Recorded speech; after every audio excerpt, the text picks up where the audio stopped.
para hacer los cambios. Bueno, las cajas de cambios tienen dos ejes. Este es el primario y este es el eje secundario. La diferencia en estos dos ejes es que en este caso los piñones están fijos, haciendo una sola pieza, y en este otro eje son móviles o locos, podríamos decirle también, desarmables. Aquí ven ustedes las guías, las estrías, los pinos, y no giran con el eje. No giran. Dos ejes primario y secundario y dos cambios tiene esta moto. Dos cambios porque tenemos dos multiplicaciones. Primera y segunda. El movimiento entra por aquí, luego del embrague y el acople de la transmisión primaria. Entra por este eje el movimiento y luego se pasa a este otro eje. Y aquí tenemos el piñón de salida, la cadena de transmisión y la rueda, y dos diferentes multiplicaciones. Primera y segunda. El más pequeño y el más grande hacen una multiplicación muy grande, es el primer cambio, y en el segundo se van emparejando de tamaño. No hay tanta diferencia entre los engranajes. Los cambios entran cuando el desplazante, el deslizante que vemos aquí, si este es solidario al eje por esta estría que ustedes ven, si gira con el eje, y este es movido por la horquilla selectora de cambios, de este modo, izquierda-derecha, y esto hace que un engranaje loco que gire loco en el eje pase a ser un engranaje solidario una vez que quede encastrado a través de los orificios y los pinos y los pernos. Ahí queda fijo.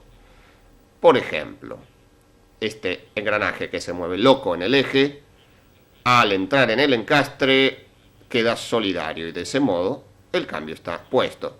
Solamente uno por vez.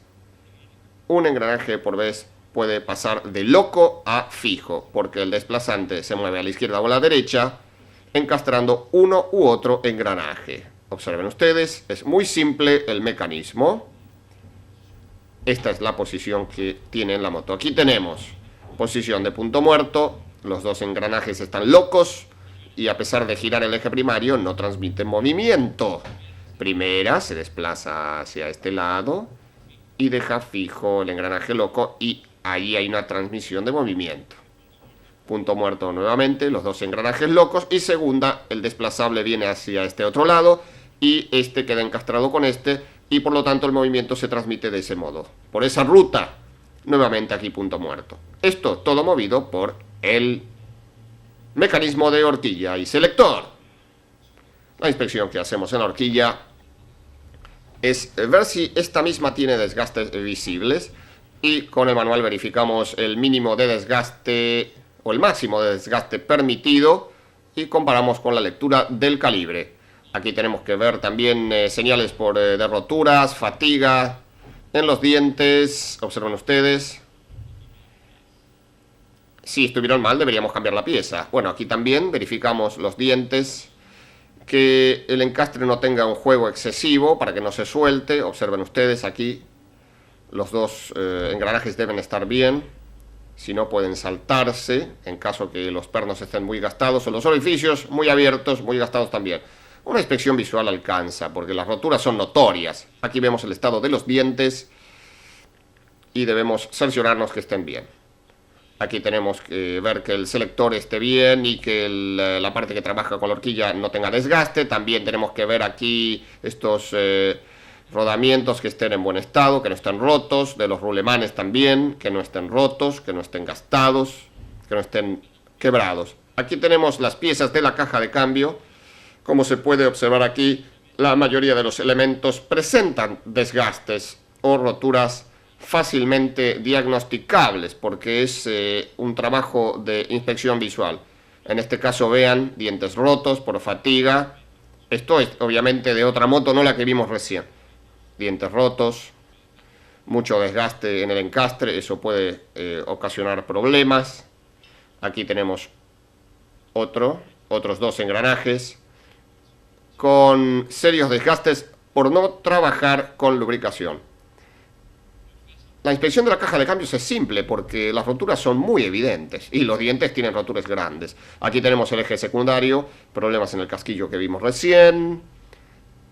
Observen ustedes, Esto no es muy fácil de reparar. Deberíamos reemplazar estos encastres. Tienen ciertos problemas. Vean ustedes el gran juego que tienen. Pueden tener desgastes en el encastre aquí, en estos pernos, en estos pinos, lo que hace saltar el cambio.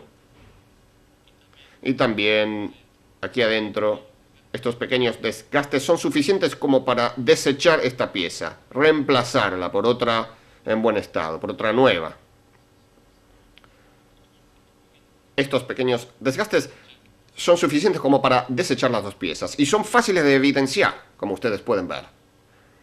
Bueno, podemos decir que otros elementos como las horquillas de los cambios no solamente se inspeccionan así visualmente, sino que también hay que tomarles la medida, como lo hemos hecho anteriormente, a ver si estas están dentro de las especificaciones que indica el fabricante. Si estuvieran más finas, no dan con la medida mínima que necesita el manual, se deben reemplazar.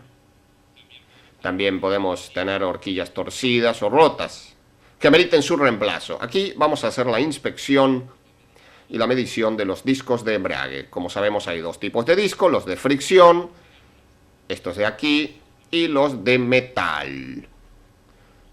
Los dos tienen fallas diferentes. Por ejemplo, en los discos de fricción podemos darnos cuenta de esta manera cómo hay desgaste excesivo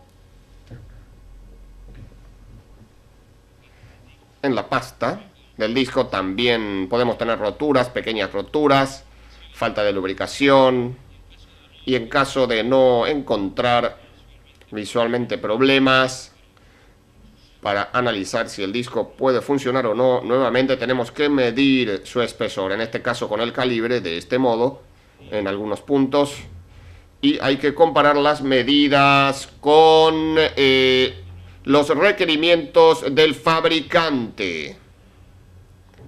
Si fuese un disco gastado, a pesar de tener una buena apariencia, si estuviera muy fino, hay que reemplazarlo. En este caso hablamos de los discos de fricción. Los discos de metal no tienen variación de su tamaño, no se gastan, pero podemos encontrar en ellos manchas por problemas de lubricación, especie de quemaduras. También encontramos en los discos de metal desgastes en los dientes interiores, desgastes, hacen golpear al embrague, lo hacen más ruidoso. Al mismo tiempo, hacen que tenga un accionamiento muy duro. Estas manchas, donde se nota que el material fue arrastrado por estar trabajando con poca lubricación o con discos de pasta muy gastados, discos de fricción muy gastados, terminan dañando al disco de acero. También hay que reemplazarlo. En caso de encontrarse así aparentemente bien, el disco de metal, tenemos que proceder a su medición para ver si está realmente bien, perfectamente plano. Bueno, el control de planitud de este disco es el siguiente. Tratamos de introducir una sonda, una galga, de acuerdo a las mediciones que nos indica el fabricante, y vemos si puede pasar. Si pasara, es porque el disco está deformado. Hay que ver esto en toda su superficie. Bueno, ahora vamos a ver qué pasa con este otro. Aquí notamos que el disco está doblado, que no está perfectamente plano. Fácilmente entra la galga, observen ustedes, porque el disco está doblado, no está plano. Al no estar plano, por más que presionemos hacia abajo el disco, la galga entra fácilmente. Esto afecta mucho, desgasta los discos de fricción, desgasta el conjunto, y el embrague no es suave, no apoya bien. En este caso hay que reemplazar el disco. Es muy difícil reparar. Generalmente se tuercen, se deforman cuando por poca lubricación o por poco mantenimiento estuvieron patinando mucho tiempo, se calientan y se tuercen, se doblan. Bueno, aquí vamos a revisar el cigüeñal. Aquí también podemos hacer una inspección visual, que es fácil. En este caso, ven ustedes que la biela quedó fija, está clavado el cigüeñal, quiere decir que aquí hay una rotura, hay que reemplazar todo, la biela, muñón, rodamientos, el conjunto quedó soldado, podríamos decir. Es muy fácil a veces encontrar la rotura del cigüeñal al revisar la biela, pero cuando no se da tan fácilmente, no es tan evidente como aquí, aparentemente todo está bien, podemos tener un pequeño juego. No hay que medir este juego lateral ni tenerlo en cuenta, solamente hay que hacer esto cuando el manual del fabricante indica cierta tolerancia en este juego. Ahí sí debemos medir. El juego que hay que tener en cuenta, también hay que cotejarlo con el manual, es la separación o la luz que puede tener el cigüeñal aquí. Observen ustedes, midiendo la biela y el contrapeso. El manual va a decir si logra colocar, introducir una galga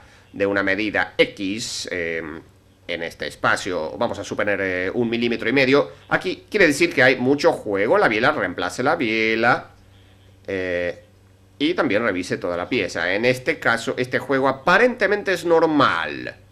El juego axial de la biela es normal. No estamos midiendo este juego. No, este juego rara vez los fabricantes indican medirlo. La inspección del cigüeñal se va a hacer manual, también moviendo la biela de este modo. Allí encontramos el juego. Si la biela en algún momento trabajó con poca lubricación o llegó al límite de uso. Este juego, que es bastante perceptible, si estuviera rota, se notaría muy bien y muy fácilmente haciendo un juego así, moviendo la biela de este modo. Ya esto lo vimos anteriormente, obviamente, y estamos hablando, recuerden, de ciclomotores. No confundir con motores más grandes que pueden tener otro tipo de requerimientos de inspección. Esta herramienta es un comparador. Un comparador que mide muy exactamente. Al introducir este vástago, la aguja gira y 1 milímetro es toda una vuelta de aguja. Quiere decir que puede hacer mediciones centesimales. Una centésima de milímetro es una pequeña rayita allí. Observen ustedes, 1 milímetro es toda la vuelta de la aguja. Es una herramienta de gran precisión que ya hemos utilizado también. En este caso podemos medir el juego axial de la biela usando un comparador, siempre y cuando el fabricante nos indique cuál es el máximo, la tolerancia. En este caso tenemos más o menos 7 décimas, 75 centésimas de milímetro. En caso que esta medida esté dentro de las especificaciones, la biela se deja, no hay ningún problema. Si se excediera en los límites, bueno, deberíamos hacer el correspondiente reemplazo de componentes.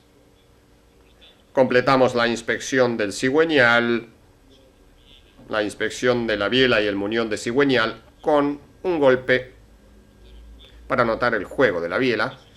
El mismo peso hace caer, si tuviera juego, el cigüeñal haría que quede estirado hacia abajo. Por lo tanto, manteniéndolo estirado y manteniendo así y golpeando arriba, sentimos en la mano el juego, el golpe de la biela fácilmente. Es muy fácil la inspección. Si sentimos un pequeño golpecito, tenemos un desgaste, pero no un juego como para que se rompa. Bueno, pasamos aquí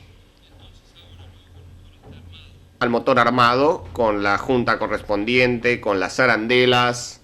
Vamos a tomar el juego del cigüeñal. Este juego con el motor bien afirmado en un soporte y tomándolo con el comparador. Aquí vemos que estamos en unos 40 centésimas de milímetro. Está dentro de las tolerancias. Si el juego fuese menor, cuando el motor caliente y tome temperatura, se aprietan los rulemanes y eso trae roturas de rulemanes en poco tiempo. Si el juego fuese mayor, mucho juego, si pasa de los 40, tendríamos también roturas de rulemanes y rozamiento de las bobinas de encendido, por ejemplo, en el volante. También usando la base magnética y el comparador vamos a medir el juego de los ejes de la caja de cambio, en este caso el primario de la caja. Colocando el comparador podemos tomar esta medición. En este caso vemos que está cercano a las 20 centésimas de milímetro. También cotejando con el manual. Si el juego fuese mayor, se deben colocar arandelas de suplemento dentro del motor. Hay que abrir la caja de cambio, suplementar y volver a cerrar y medir también. Bueno, ahora vamos a tomar la medición del eje secundario de la caja de cambios del mismo modo. Observen ustedes, colocamos la herramienta, el medidor, en el extremo del eje. Y aquí tenemos un excesivo juego, muy gran juego, muy grande. Tendríamos que colocar arandelas de suplemento dentro de la caja. Sí, señor, para evitar este juego.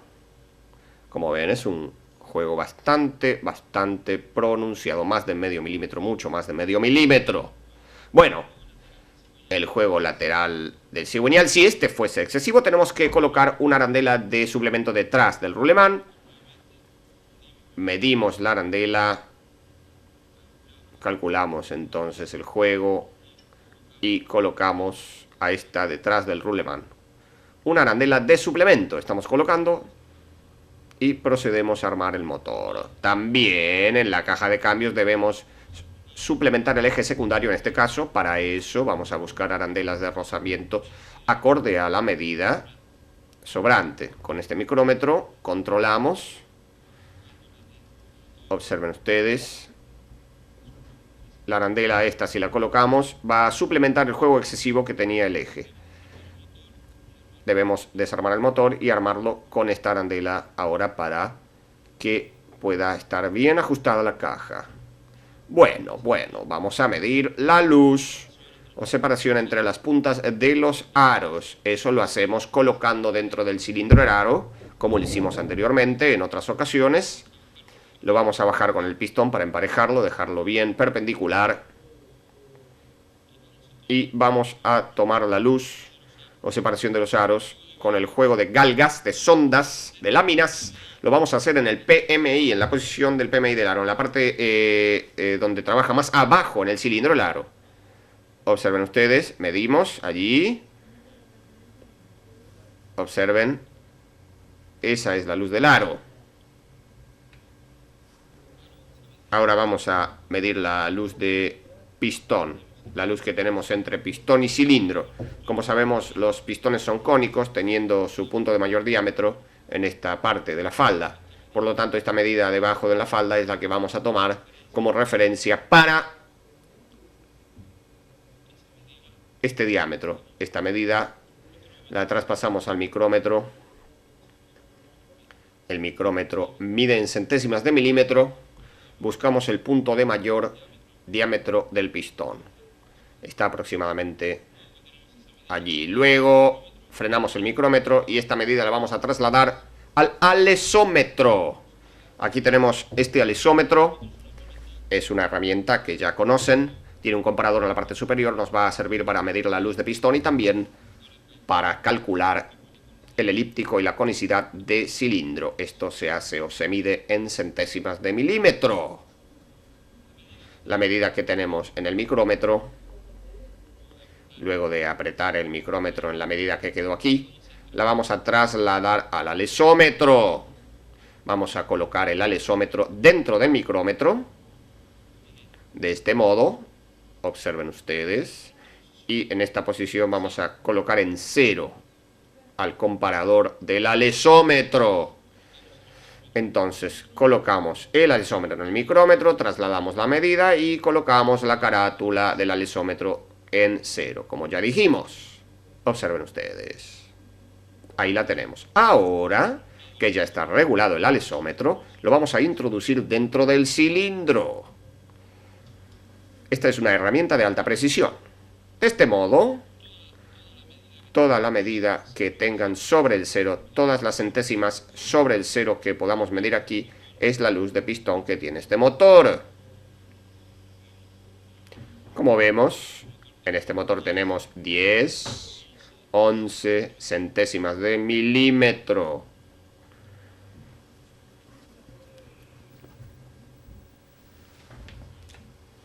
Ahora vamos a tomar la medida del cilindro para ver si el cilindro está ovalado. La ovalización debe ser 0.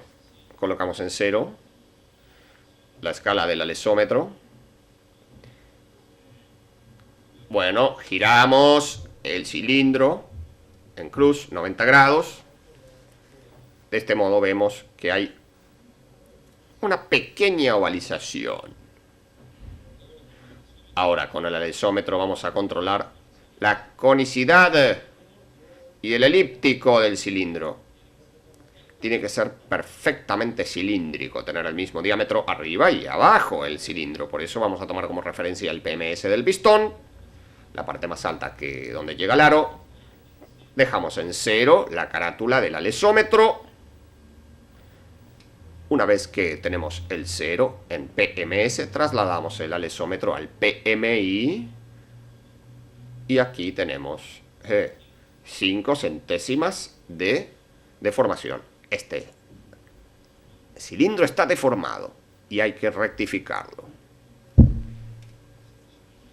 Obviamente hay que verificar las medidas que manda el fabricante en todas estas mediciones que hemos realizado. Ven aquí el corte de cigüeñal. En este cigüeñal para la válvula son 2 mitades. Lo vamos a desarmar.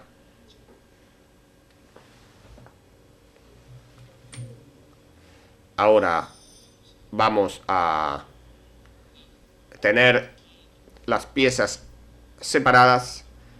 Una mitad por aquí, la otra mitad por aquí, la parte del encendido. Y aquí tenemos el muñón clavado en este lugar. La biela con el rodamiento de biela va por aquí, como ya sabemos, trabaja aquí en el muñón. Observen ustedes cómo queda el conjunto. Este es el mecanismo de biela y gavia. El rodamiento es una gavia. Observen, hay que revisar el juego. Vamos a mostrar ahora otros muñones. Aquí tenemos muñones en mal estado. Observen, este muñón está en mal estado. Material arrastrado. Es lo que vemos. La gavia fundida. El rodamiento fundido. Todo el material arrastrado. A simple vista uno se da cuenta que hay un gran deterioro. Aquí tenemos pequeñas marcas de material arrastrado también, susceptible a reemplazo.